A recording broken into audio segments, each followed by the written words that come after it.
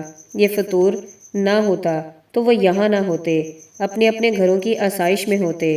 اس لیے کسی کو بھی سمجھایا نہ جا سکتا تھا، صرف اس کے بارے میں فکر مند ہوا جا سکتا تھا۔